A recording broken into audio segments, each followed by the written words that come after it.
What's the creepiest thing that's ever happened to you? It can be anything. A creepy person, something you saw in the dark, a moment where you felt watched, a sound you could never explain. Not necessarily paranormal, just something that stayed with you.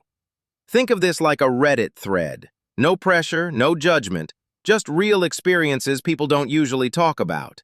If you're comfortable, tell your story in the comments. I read them all. It was around 2 a.m. when I looked out my kitchen window and saw someone standing in my backyard.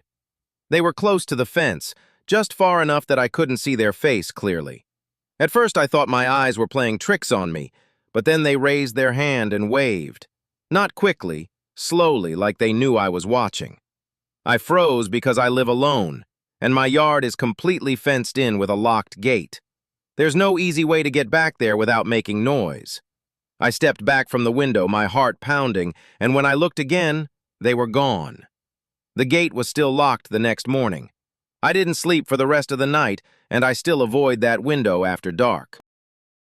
It happened late at night when I was walking down an empty hallway at work. There was no one else around, and the building was almost completely silent. That's why it stood out so clearly when I heard my name whispered right behind me. It wasn't loud, and it wasn't aggressive. It sounded familiar, almost casual. I turned around immediately, expecting to see someone messing with me. The hallway was completely empty, lights buzzing softly overhead. No footsteps, no doors closing, nothing. I stood there for a long moment, trying to convince myself I imagined it. Even now, I can still hear the way my name sounded when I think about it. I was waiting at a bus stop when a stranger sat down next to me. We hadn't spoken, and I hadn't even looked at them yet. After a few seconds, they turned and casually said my full address out loud.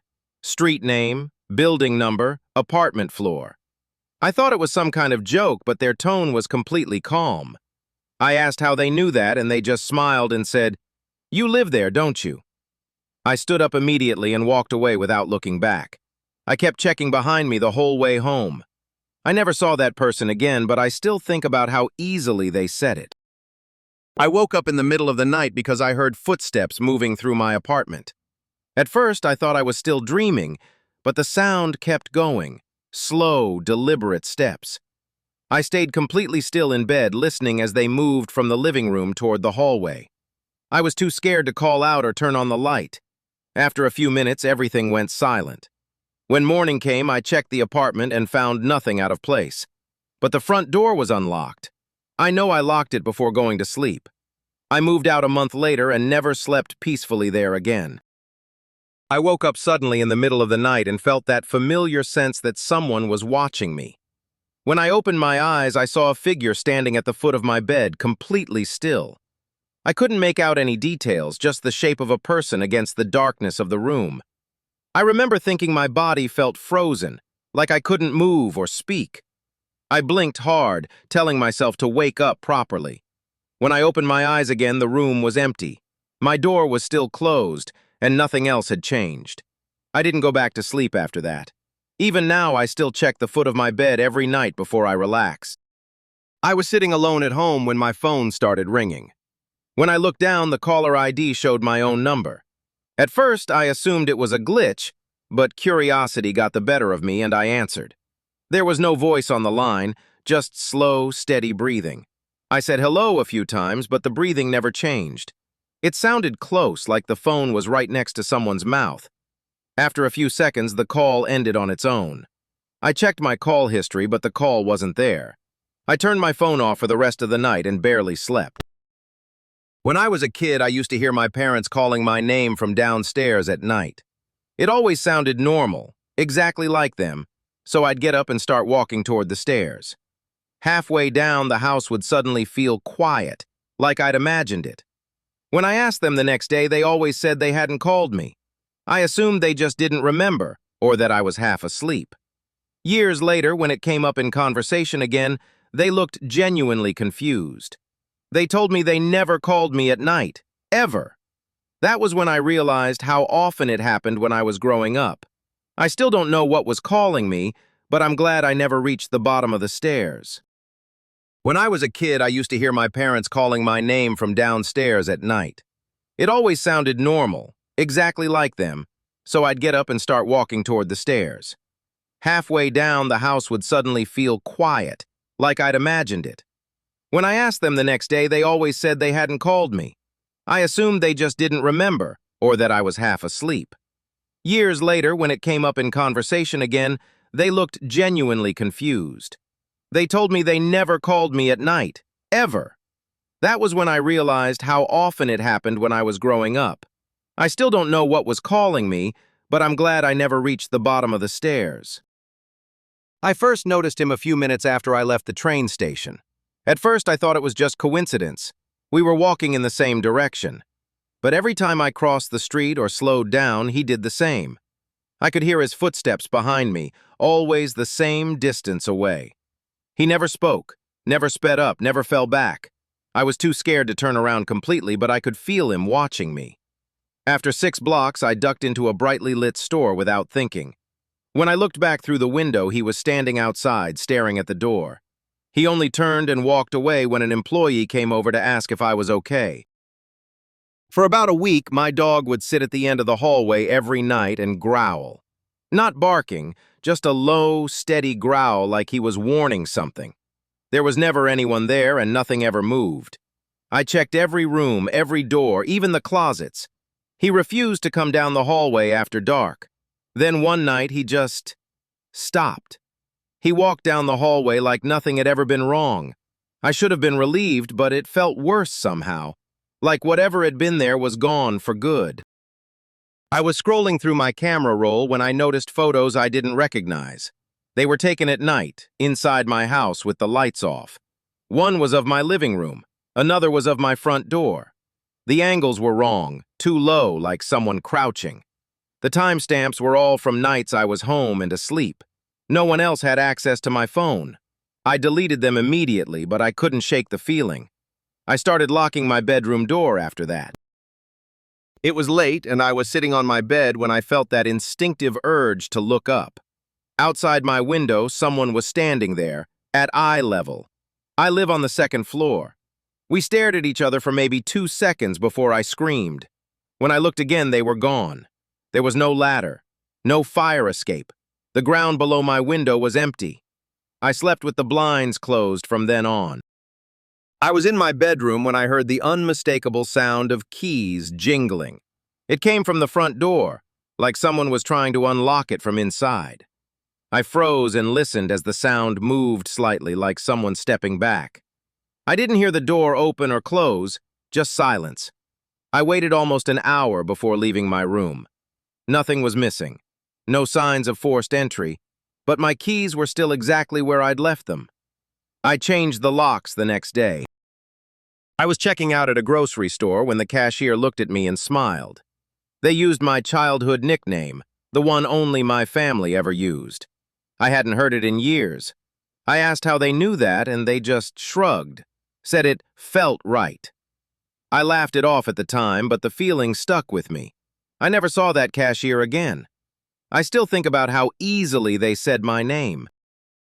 I woke up one morning with 3 long scratches running down my forearm. They were red and sore like they'd happened recently. At first, I assumed I must have done it in my sleep, but my nails were short and the marks were too straight. I live alone and I hadn't gone out the night before. I tried to remember anything unusual, but my mind was blank. They faded after a few days, but the uneasiness didn't. I started sleeping with my door locked after that.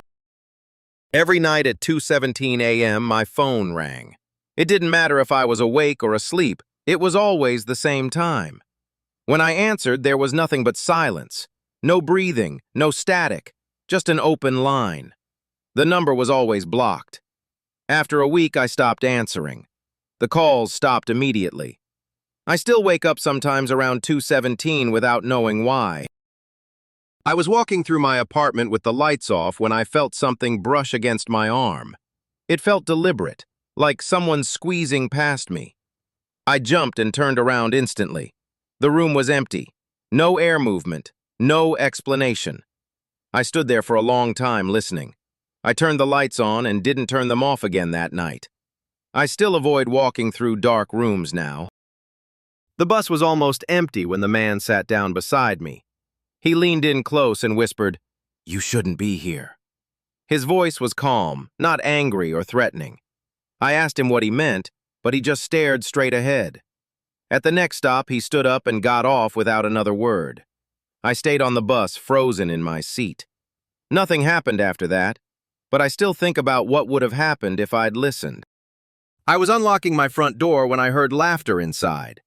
It sounded light and casual, like someone watching TV. I stood there, key in the lock, heart pounding. I knew no one was home. The laughter stopped suddenly, like it noticed me. I didn't go inside for several minutes. When I finally did, the apartment was silent. I checked every room before I relaxed. I was lying in bed, scrolling on my phone, when I got a text from an unknown number. It said, "I can see you." I laughed nervously and checked my windows. The blinds were closed. The door was locked. I replied, asking who it was. The message never went through. The number disappeared from my phone completely. I slept with the lights on that night. I found the note folded neatly on my desk when I got home from work. At first, I assumed I'd written it earlier and forgotten, but when I read it, I felt cold all over. It was written in my handwriting, but the message didn't sound like me. It said, "Don't forget what you saw." I tried to remember writing it, but nothing came to mind. I checked old notebooks, emails, anything that might explain it. The note disappeared a few days later, and I never found it again. For years, I had this constant feeling of being watched in my old apartment. It wasn't intense, just a quiet awareness I couldn't shake. I ignored it, assuming it was anxiety or stress. When I finally moved out, the feeling vanished immediately. No adjustment period, no lingering fear. I only noticed it was gone after a few weeks passed. That's when it hit me how long I'd lived with it. I still wonder what I left behind in that place. I woke up in the middle of the night to the sound of breathing, slow and steady, like someone trying not to be noticed. It was coming from my closet. I lay there frozen for several minutes, barely breathing myself. Finally, I worked up the courage to open the door. The sound stopped instantly. The closet was empty. I slept on the couch for the rest of the week. I was sitting quietly in my room when I heard my door handle slowly turn. It didn't jiggle, it turned smoothly, like someone testing it. I stared at the door, too scared to move. The handle turned back into place after a few seconds. No knock, no footsteps walking away. When I finally opened the door, the hallway was empty. Everyone else in the house was asleep. I started locking my door after that. I walked past the hallway at night and glanced down it without thinking. That's when I saw a face staring back at me. It wasn't fully lit, just eyes and the outline of a head. I froze, my heart pounding in my ears. When I turned the light on, the hallway was empty. I checked every room and found nothing. I avoided looking down that hallway for months afterward. Even now, I don't linger near it in the dark. I was stopped at a crosswalk when a man approached me for directions. Before I could answer, he said my name. Not loudly, like he already knew it. I asked how he knew me, and he just smiled. He said, "You don't remember me." I shook my head and walked away as fast as I could. I checked over my shoulder the whole way home. I never saw him again. I woke up in the middle of the night and noticed my bedroom door was open. I always sleep with it closed. As I watched, it slowly started to swing shut. There was no breeze, no sound, nothing else moving.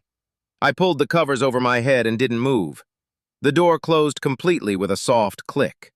I didn't get out of bed until morning. I still don't know what caused it. Late at night, I heard footsteps coming from above my apartment. Slow pacing back and forth. At first, I assumed I was mistaken. Then it happened again the next night. I live on the top floor. There's nothing above me. I asked the building manager if anyone had access to the roof. They said no. The footsteps stopped a few weeks later. I woke up to loud knocking at my door just after 3 a.m. I didn't answer, but I looked through the peephole. Someone was standing there, smiling widely. They didn't say anything, just kept smiling. After a minute, they stopped knocking. I waited a long time before checking again. The hallway was empty. I didn't sleep at home the next night. For a long time, strange things happened around me. Small things. easy to explain away. I never felt truly scared while they were happening. It was only after everything stopped that the fear set in. I started replaying the moments in my head, noticing patterns I hadn't seen before. That's when it really sank in. Whatever it was, it decided to leave.